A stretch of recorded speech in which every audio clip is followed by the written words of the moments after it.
The Galactic Council's confusion. The Grand Assembly Hall of the Galactic Security Council floated in the void between star systems, a massive structure that had witnessed countless decisions affecting trillions of lives across hundreds of worlds. Today, the atmosphere inside was different. Tension crackled through the air like static electricity, as representatives from 53 different civilizations gathered around the circular conference platform.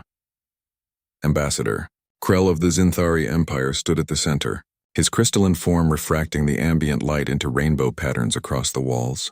His voice resonated through the chamber with a frequency that made several species uncomfortable. The matter we discuss today has puzzled our greatest minds for over 800 years. It concerns a small planet in a remote sector, a world the locals call Earth. A ripple of uneasy murmurs spread through the assembled delegates. Several representatives shifted in their specialized seating arrangements, while others activated their privacy shields momentarily before deactivating them again.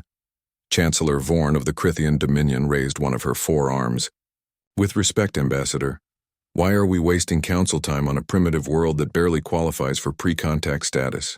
Their technology is laughably outdated, and they have not even established a single colony beyond their moon.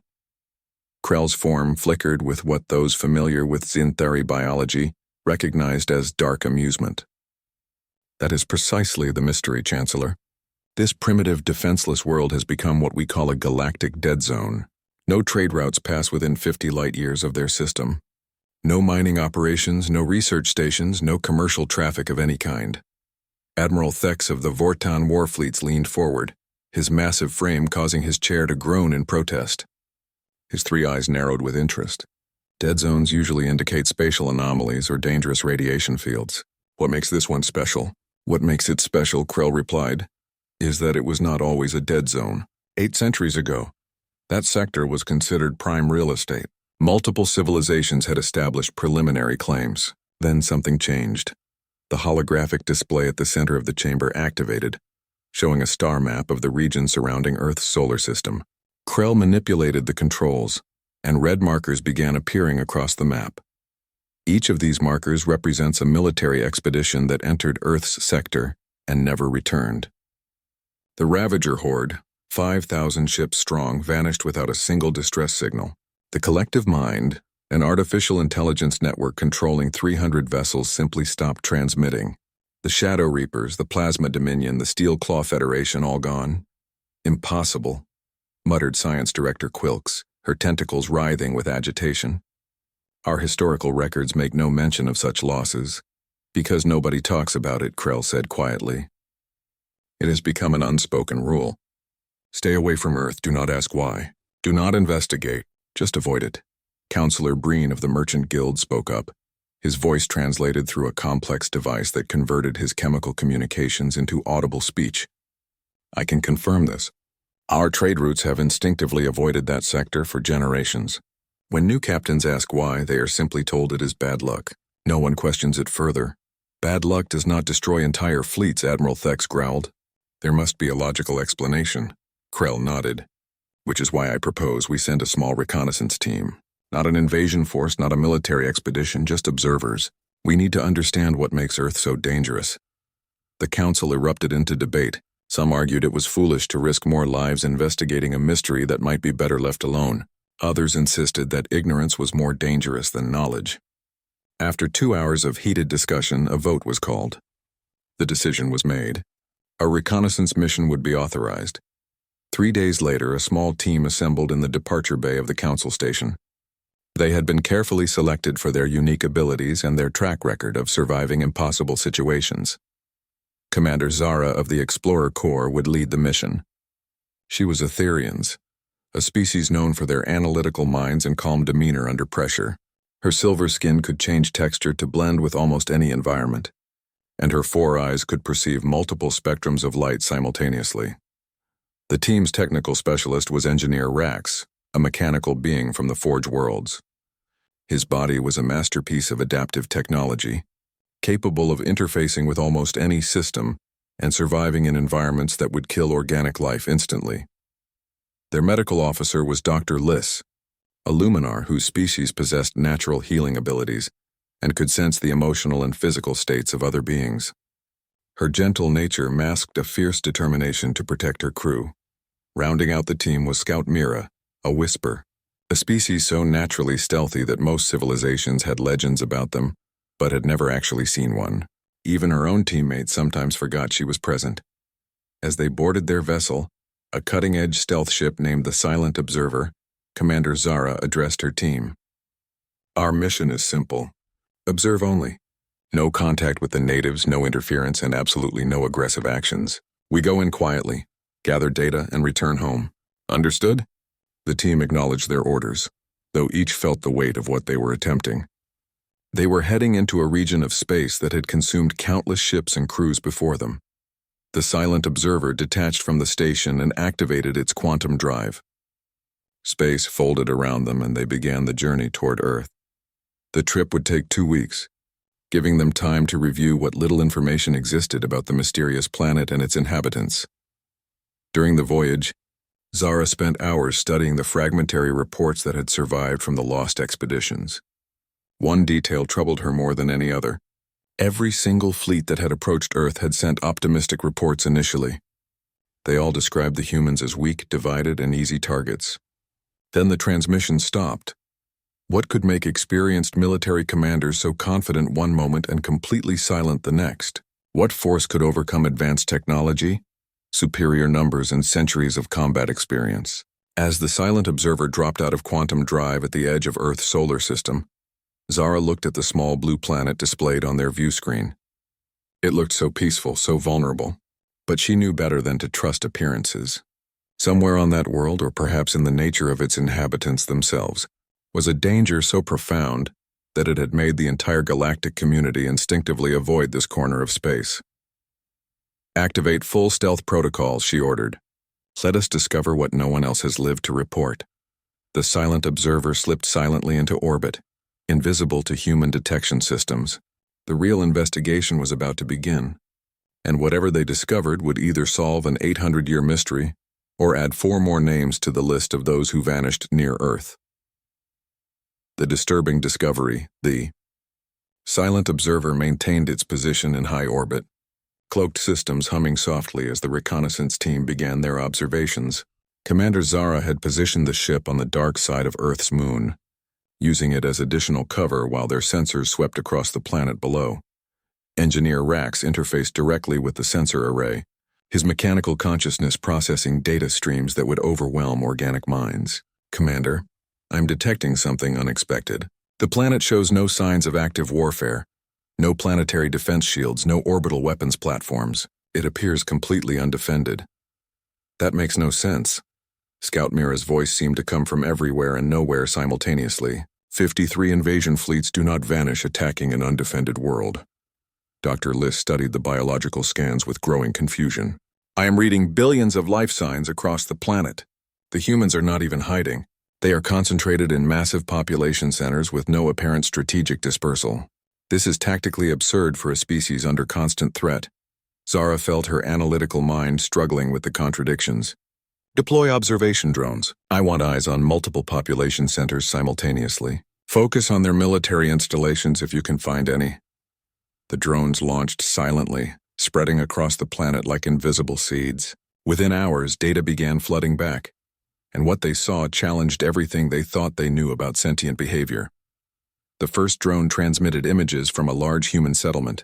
Thousands of humans moved through organized pathways, entering tall structures, operating primitive vehicles, and engaging in what appeared to be complex social interactions.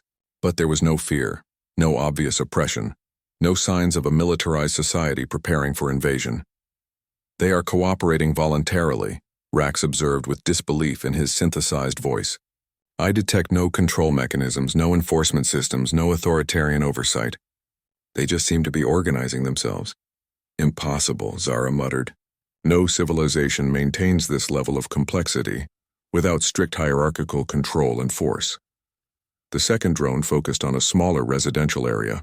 The team watched as adult humans interacted with smaller versions of themselves, providing food, education, and what Dr. Liss identified as emotional nurturing. They are caring for their offspring beyond mere survival requirements, Liss said softly. I am detecting genuine affection, voluntary sacrifice of resources and time. This is highly unusual behavior for any species. The third drone captured something that made the entire team fall silent. A group of humans was engaged in what appeared to be ritualized combat, chasing a spherical object across a designated field. But instead of violence, they displayed coordination, strategy, and when the ritual ended, both sides congratulated each other. They turned combat into entertainment, Scout Mira whispered. What kind of species plays at war? As days passed, the team documented more disturbing patterns. Humans spent enormous resources on art, music, and storytelling. They created elaborate systems for sharing information freely across their entire planet. They formed emotional bonds not just with their own kind, but with other species animals they had domesticated and seemed to genuinely care for. Commander, Engineer Rax interrupted during the 5th day of observation. I have located their military facilities. You need to see this immediately. The main display shifted to show a vast desert complex. What they saw made every crew member freeze. Massive armored vehicles rolled across terrain, their weapons systems far more sophisticated than expected. Flying machines performed aerial maneuvers that spoke of advanced engineering. Human soldiers moved with precision that rivaled the best military forces in known space. Scan those weapons, Zara ordered urgently. Rax's analysis came back quickly, his mechanical voice carrying notes of concern. Commander, these are not primitive weapons. Those projectile systems can penetrate standard military armor. The explosive ordnance they carry could devastate fortified positions. The coordination they are demonstrating suggests extensive training and tactical sophistication. But they were just playing games yesterday, Dr. Liss protested weakly. The team watched in horrified fascination as humans conducted military exercises that demonstrated mastery of combined arms tactics, urban warfare, amphibious assaults, and precision strikes. The level of coordination and adaptability was extraordinary. Scout Mira accessed the planetary communication networks, something her species was uniquely qualified to do without detection. Commander, I am finding records of multiple similar facilities across the planet. They train constantly, but their training is hidden among their civilian populations. Hidden in plain sight, Zara realized. They maintain massive military capabilities while appearing peaceful. But the most disturbing discovery came when Dr. Liss conducted deep psychological scans of human stress responses. She called an emergency meeting to share her findings. I have been analyzing human behavior under crisis conditions, Liss began, her luminescent form pulsing with agitation. Their psychological profile is unlike anything in our databases. When threatened, they do not just fight or flee. They adapt. All species adapt, Rax pointed out. Not like this. Liss pulled up neural scans showing human brain activity during stressful situations. When humans face danger, their brains release chemicals that enhance bonding, increase pain tolerance, and sharpen cognitive function. They become more capable under pressure, not less. That is evolutionary suicide, Zara protested. Species that take risks for others should not survive. Unless the group survival advantage is overwhelming, Liss countered. But there is more. I analyzed their historical databases. Humans have faced extinction-level events multiple times. Plagues, climate catastrophes, resource shortages, and each time they emerge stronger, more unified, more technologically advanced. Engineer Rax had been conducting his own analysis of human technological development. His findings added another disturbing piece to the puzzle. Commander, I have cross-referenced human technology with our records of the missing invasion fleets. Multiple human weapon systems show signatures matching technology from those fleets. The implications hit Zara like a physical blow. They have been taking technology from every failed invasion and improving it, Rax added. The energy efficiency of some human systems exceeds the original designs by significant margins. Scout Mira's voice came from the shadows. I have found something else in their communication networks. Humans share information about potential threats across their entire population. Almost instantly, they have created a global system for collective learning and adaptation. The team looked at each other, understanding dawning. Earth was not defenseless. Earth was the most dangerous kind of trap, one that looked like easy prey but consumed everything that tried to take it.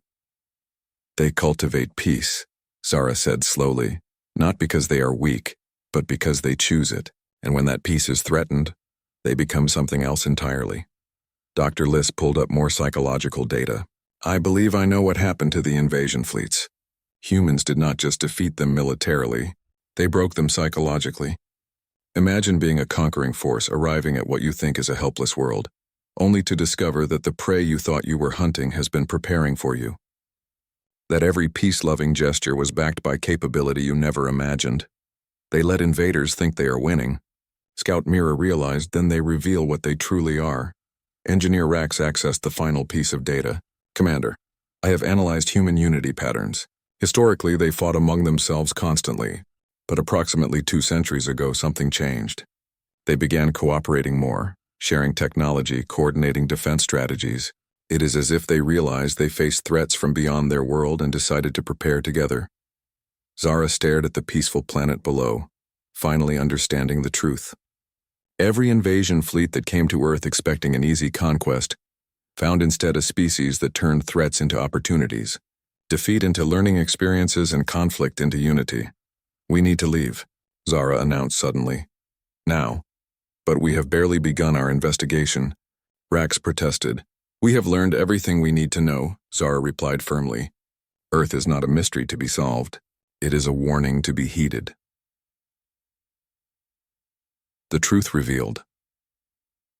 The journey back to the Galactic Council station took 2 weeks, but for the crew of the Silent Observer, those weeks passed in tense silence. Each team member processed what they had witnessed, trying to organize their observations into a coherent report that would make the Council understand the truth about Earth. Commander Zara spent hours reviewing the data they had collected, ensuring every detail was documented and verified. She knew that what they were about to reveal would fundamentally change how the galactic community viewed humanity, and possibly how they viewed themselves. Engineer Rax had compiled a comprehensive technical analysis of human capabilities, comparing their weapon systems, organizational structures, and technological development curves with every known civilization in the database. The results were sobering. Dr. Liss had prepared a psychological profile of humanity that read more like a horror story than a scientific document. The deeper she analyzed human behavior patterns, the more terrifying they became. Scout Mira had gathered intelligence from human communication networks, learning about their history, their conflicts, their dreams, and their fears. What she discovered challenged fundamental assumptions about civilization itself. When the Silent Observer docked at the Council station, Ambassador Krell was waiting personally. The expression on his crystalline face suggested he knew something significant had happened. Your report? Commander, he said simply. The council chamber was more crowded than usual when they assembled for the briefing. Word had spread that the reconnaissance team had returned with answers about Earth, and representatives from nearly every major civilization attended. Zara stood at the center of the chamber, the weight of 53 civilizations' attention focused on her. She activated the holographic display and images of Earth appeared, rotating slowly in the void. Honorable council members, she began. We went to Earth seeking to understand why so many expeditions vanished near that world. We have found our answer, and it is not what any of us expected. The chamber remained silent as Zara presented their findings systematically. She showed them images of peaceful human cities, of families caring for their young, of art and music and celebration. Then she showed them the military installations, the weapon systems, the training exercises. Humans appear peaceful because they choose to be peaceful, Zara explained. But that choice is not made from weakness. It is made from a position of overwhelming strength that they deliberately restrain. Engineer Rax took over, his mechanical voice filling the chamber. Human technological development follows an unusual pattern. They do not innovate gradually like most species. They experience rapid acceleration during times of crisis, particularly during conflicts. Our analysis shows that human technology has incorporated elements from at least 15 different alien civilizations. A shocked murmur rippled through the assembly. They salvage invasion fleets, Rax continued coldly. Every attack on Earth provides humans with new technology to study, reverse engineer, and improve. Each failed invasion makes them stronger. Dr. Liss presented the psychological profile next, and her findings created visible discomfort among the assembled delegates. Humans possess adaptive psychological architecture that allows them to transform trauma into strength. They do not break under pressure. They evolve. She displayed human history showing centuries of warfare, plague, disaster, and catastrophe. And in every case, humanity emerged more united, more capable, more advanced than before. But here is what I believe happened to the missing invasion fleets, Liz said, her voice heavy with implications. Imagine arriving at Earth thinking you face a weak, primitive species. You achieve initial success, perhaps even planetary bombardment or ground invasion. Then you discover the truth. The holographic display showed theoretical scenarios, humans revealing hidden capabilities, adapting to alien tactics, turning the invaders' own technology against them. The psychological impact would be devastating, Liz continued. Your entire worldview collapses. The prey you thought helpless demonstrates capabilities exceeding your own. Your advanced technology proves inferior to their adapted versions. Your numerical advantage means nothing against their coordination and determination. Scout Mira stepped forward, her barely visible form somehow commanding attention. I accessed human cultural databases and found something significant. Humans have a concept they call deterrence through uncertainty. They deliberately maintain an image of being less capable than they truly are, encouraging potential enemies to underestimate them. She pulled up examples from human history, showing conflicts where apparent weakness masked devastating capability. Every invasion fleet that approached Earth made the same mistake, Mira said quietly. They assumed human disunity meant weakness. They interpreted peaceful behavior as inability to fight. They thought primitive appearance meant primitive capability. They were wrong on every count. Chancellor Vorn of the Crithian Dominion stood, her forearms trembling slightly. Are you suggesting that humans deliberately encourage attacks to acquire technology? Not deliberately, Zara responded. But they certainly benefit from each attempt. More importantly, they learn. Every invasion teaches them about galactic military tactics, weapon systems, and strategic thinking.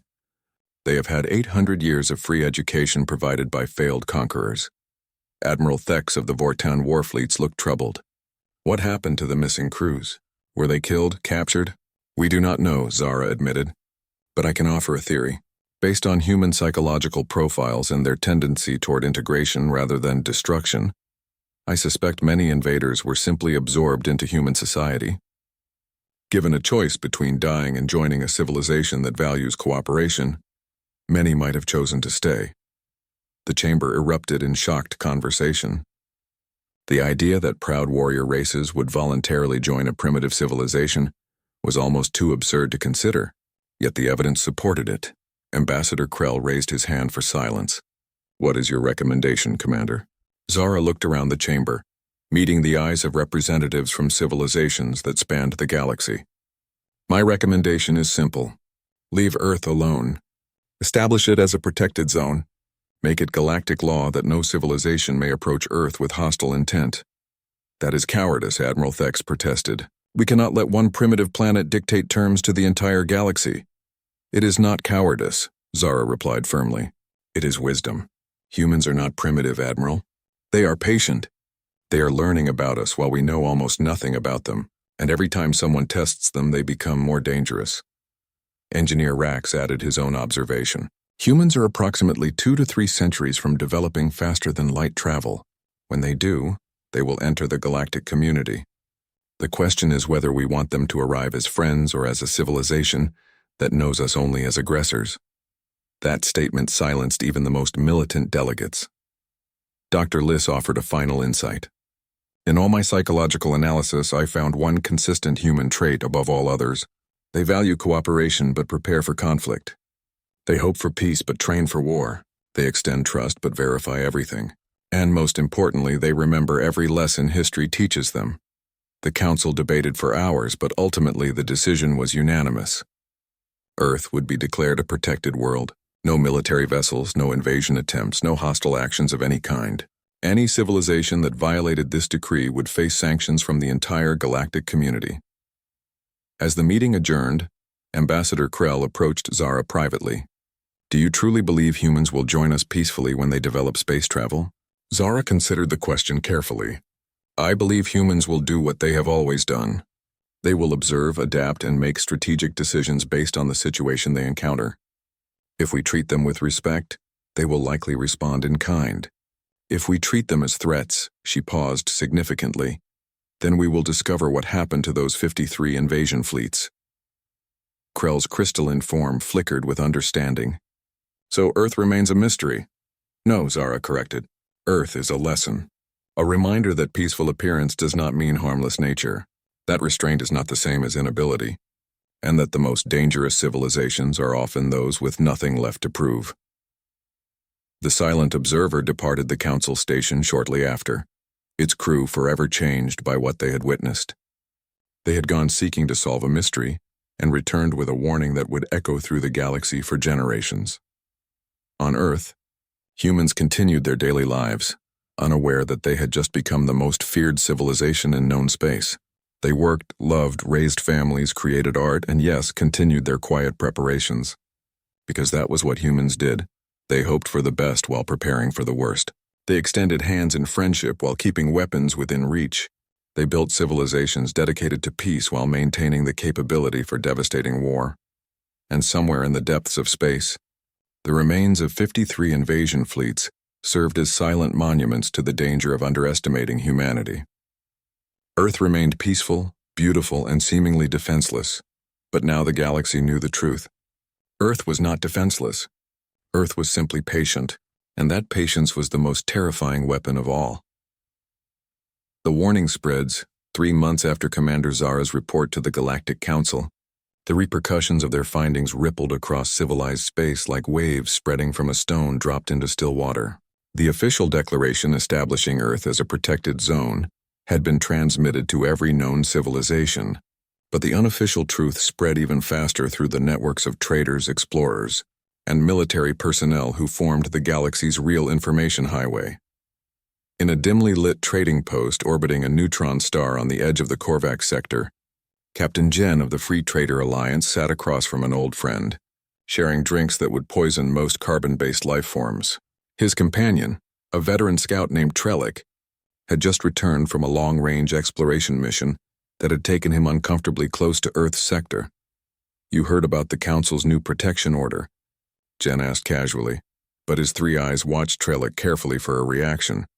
Trellick's scaled hide rippled with colors that indicated unease among his people. "I heard more than that. I spoke with a maintenance worker on the council station. She told me the reconnaissance team came back changed, scared. These were experienced explorers who had survived encounters with space pirates, navigated through collapsing stars, and faced down plague ships. But 2 weeks observing Earth from orbit broke something in them." Jen leaned forward, his interest piqued despite himself. What could possibly scare veterans like that? "The reports say Earth is peaceful. Primitive even. That is what makes it terrifying," Trellick replied, his voice dropping to barely above a whisper despite the noisy environment around them. "They are peaceful the way a sleeping predator is peaceful." The maintenance worker showed me unauthorized copies of some of the reconnaissance data. Humans have weapons that could crack continental plates. They have biological agents that could sterilize entire ecosystems. They have artificial intelligence systems that could hack our best defense networks. And they just sit on all of it, pretending to be harmless. Across the galaxy, similar conversations were taking place in 1,000 different venues. Military commanders quietly updated their strategic databases, flagging Earth's entire sector as off-limits. Exploration guilds redistributed their survey assignments, ensuring that no scout would accidentally wander too close to the forbidden zone. Even the most aggressive warrior cultures, civilizations built on conquest and expansion, found reasons to redirect their attention elsewhere. But not everyone was convinced. In the war chambers of the Draken Supremacy, a militant civilization that had conquered 47 systems in the last century alone, the leadership viewed the Council's protection order with contempt. High Commander Vex, no relation to the Thorian commander from the earlier council meeting, slammed his clawed fist against the strategy table. His crimson scales darkened with rage as he addressed his generals. "This is absurd. The Council expects us to believe that one primitive planet has somehow defeated 53 invasion forces? They must think we are fools." General Krath, a scarred veteran of countless campaigns, studied the limited data they had managed to acquire about Earth. "With respect, Commander, the evidence is difficult to dismiss. Multiple civilizations stronger than our own have sent expeditions that never returned. The pattern is consistent across 8 centuries. Patterns can be coincidental," Vex growled. "Perhaps those expeditions encountered spatial anomalies.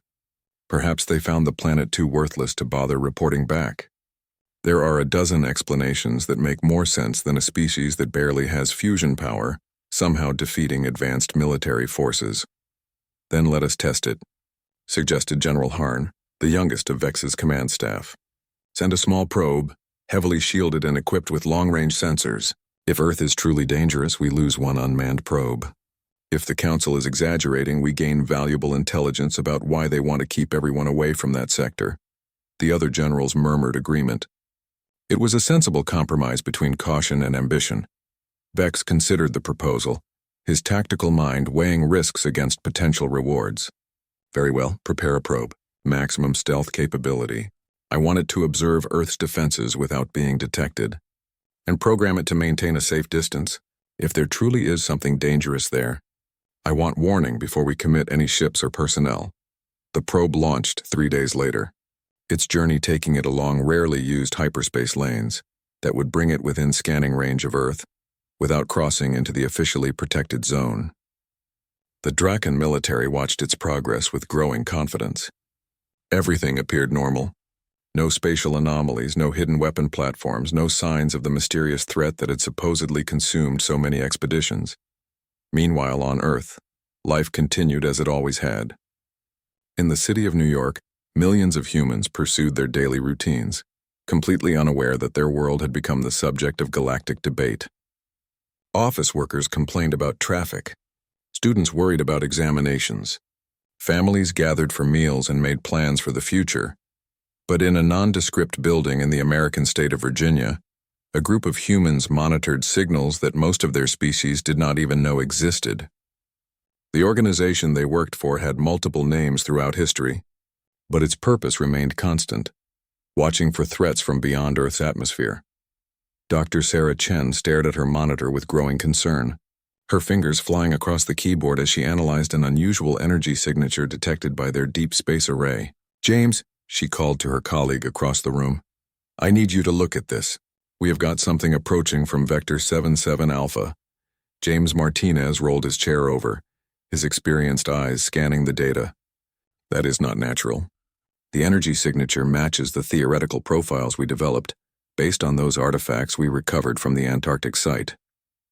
The Antarctic site, as they called it, was actually the remarkably well-preserved remains of a spacecraft that had crashed into Earth's ice approximately 600 years ago.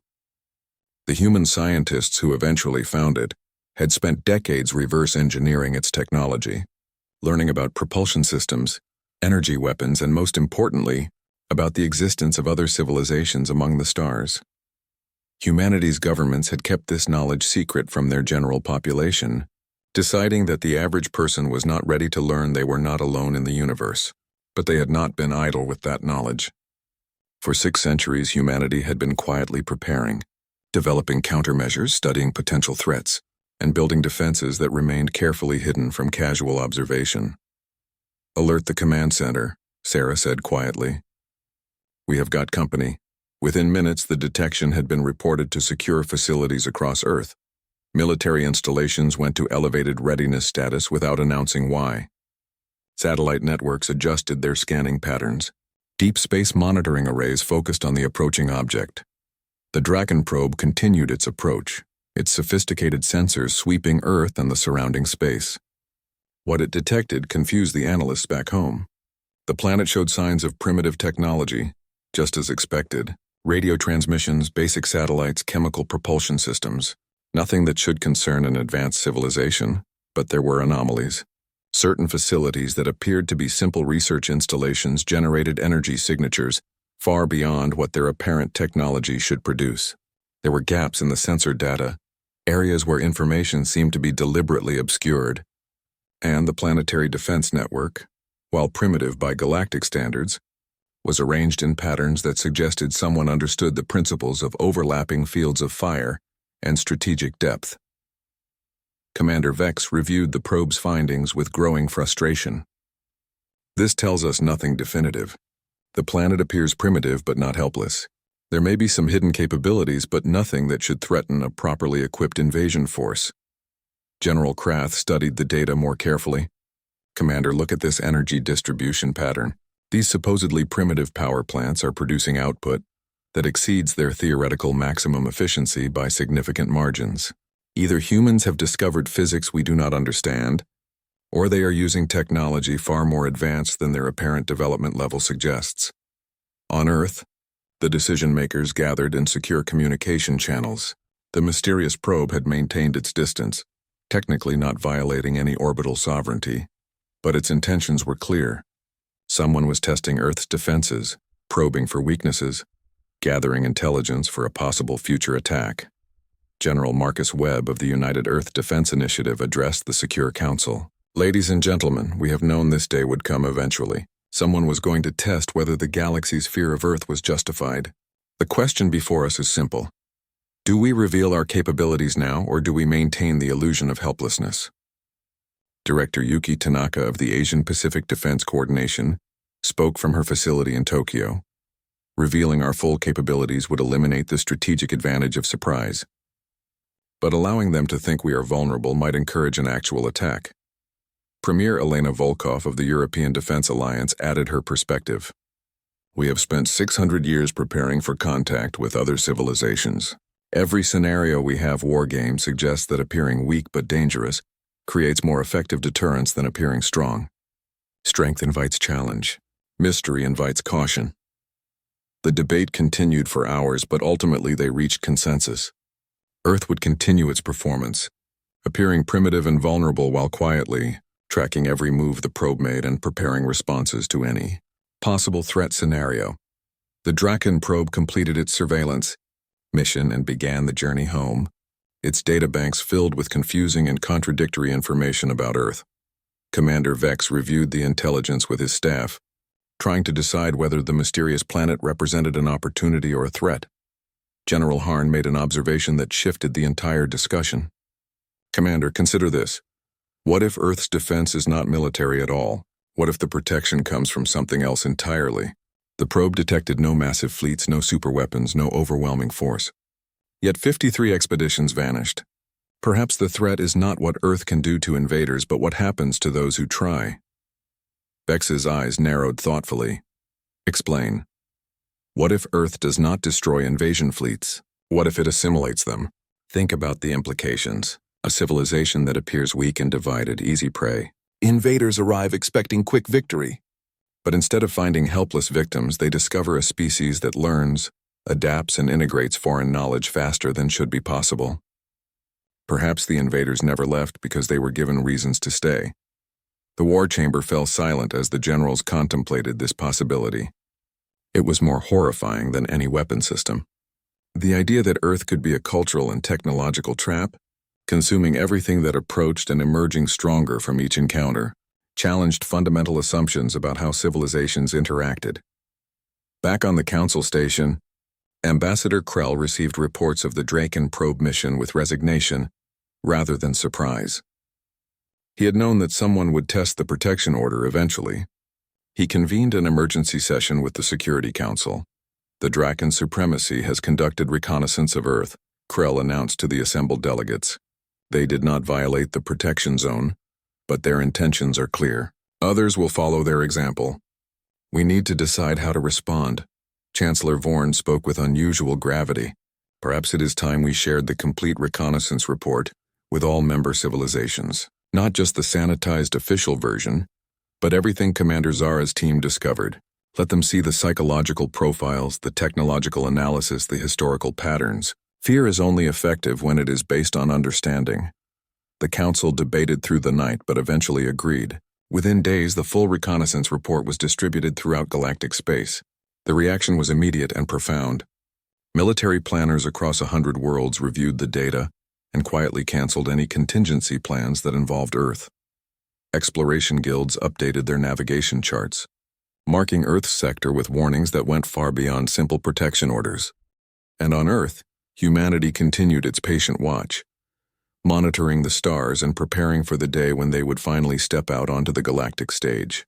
They had learned long ago that the universe was not empty, that threats existed beyond their small blue planet. But they had also learned that patience, preparation, and the willingness to appear weaker than you truly are could be more effective than any weapon. The galaxy was beginning to understand what made Earth truly dangerous. It was not their weapons, though those were formidable. It was not their military, though that was capable.